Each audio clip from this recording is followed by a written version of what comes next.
Alright, hello Exile, welcome to my today videos about PoE, and in today's videos I'm gonna bring you guys my day 3 of the build, and the build I'm playing in the Secret of Atlas.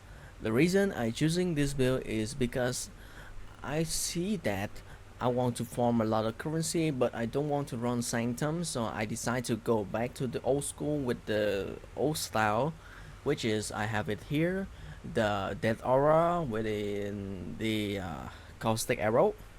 But this version is pretty much different than the previous in the past, and also it need a little bit skill issue, which is I don't have. So let's get into it. First of all, you would need the Dead Alt. The Dead Alt's gonna help you have the Dead Aura, of course, and also you try to upgrade the gears one by one and piece by piece is following my list. The first one is the armor. The second one is the gloves, the unique gloves. The unique gloves is the first one you're gonna use to have the damage increase, and it's similar to the one you have with the bow with the +3 and some overtime damage, but you need the first one, the unique gloves. And second one, you're gonna need the quiver with the damage over time, and also the bow with damage over time on it too. I'll show it so you can see it, how it look like and what it should be. And the third one, you're going to have the belt and the boost to cap your resistance, which is very basic. Yep. And the last one is about the amulet. The amulet need to have +1 or damage over time. It depends on your currency, but I suggest to get a +1 all chaos or +1 all skill. In this case, I'm using the +1 all skills, so it's gonna have a level up all of your skill in the gears. So that is basically the day 1. And in day 1, you try to live searches for all the jeweler, which is has the modifier is damage, the overtime multiplier, and chaos damage overtime multiplier.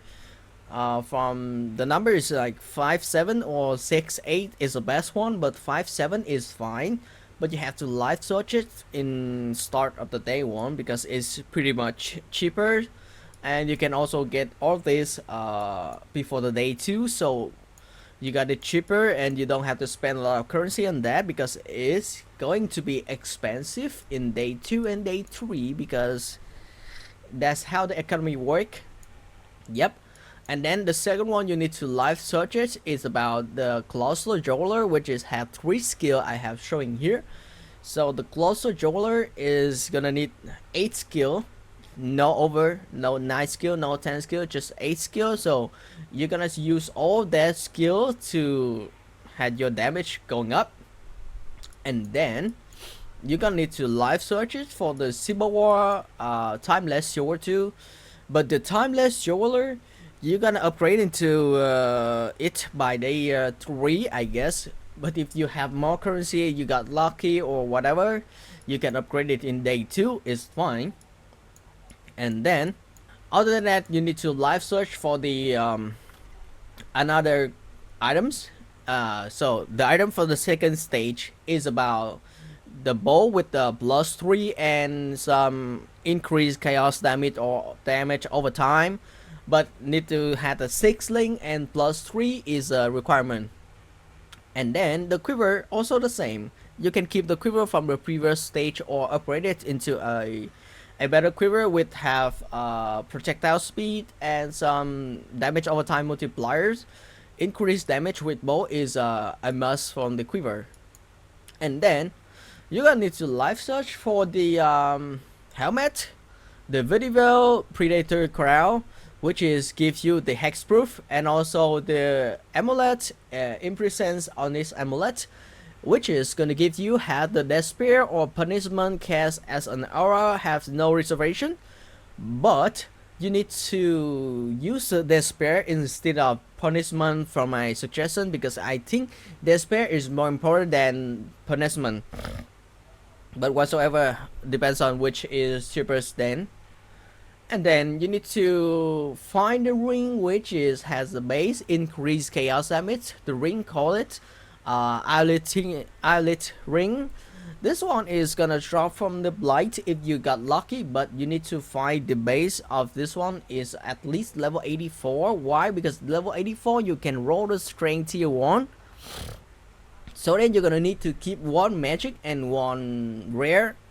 But before you have two of those rings, you can use the Lihip cup of the ring as I'm using right here in the stage 1. And in the stage 2, you're gonna have to upgrade the belt too, because the belt is gonna have upgrade to the Station Vise.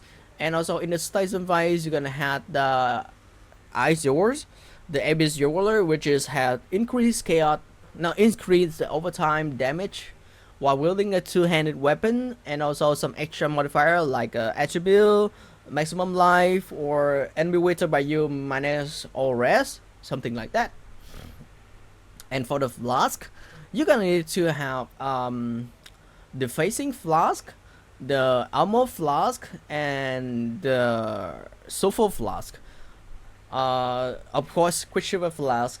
And the quicksilver flask, I suggest you guys to choose a unique one, because the unique one gonna give you have onslaught, and also it had more duration than the magic one.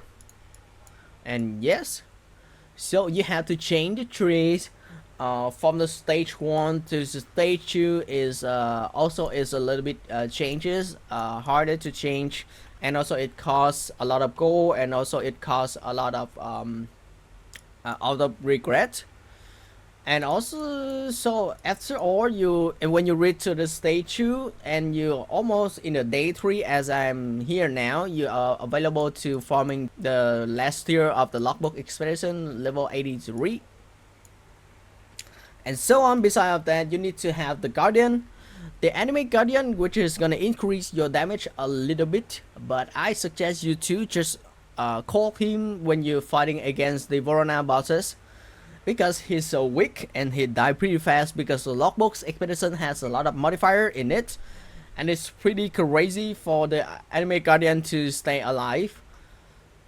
So then you would need to have the enemy guardian gears is about dying breath, the leer cast, bow, and the armor is depends on your choices. I just pick whatever is tanky then for the armor, and the boost is had the regeneration and life regeneration per second, then it's fine.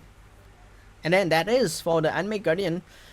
And the skill setup I'll show you in the buff, and you don't have to go over and over in every detail, but I'll show you for the quick in the look. And yep, so for the armor, you're gonna have a the very end armor with had 3 blue with concentrate, increase area effect, and efficacy.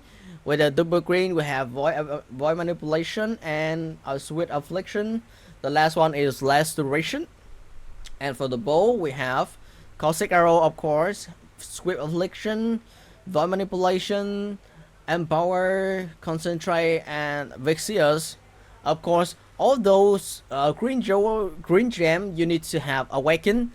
The awaken you can buy it from day 2 if you have enough currency and if you farm hard it enough.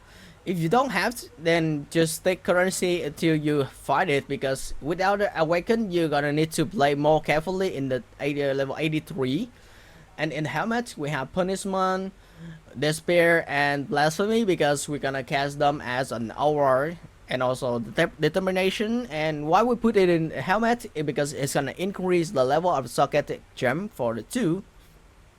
So for the gloves, it's pretty much simple, flame dash and withering stab, 2 of the movement skill, and also automation for the steel skin to avoid the bleeding and sometimes get a avoiding hit. Yep. And last one, the missile, the chaos golem, and the enemy guardian to get them a little bit stronger, and malevolence for the aura damage over time. And that's it for the skill gem setup. So this is the stage 3 and what it is look like, and how it is look like for the showcase. Hope you guys like it, and hope you guys have a good league start. If I say something wrong or anything missing, please note that comment and let me know about that. I'll fix in the next video. And thanks for watching and see you guys in the next video. Bye bye.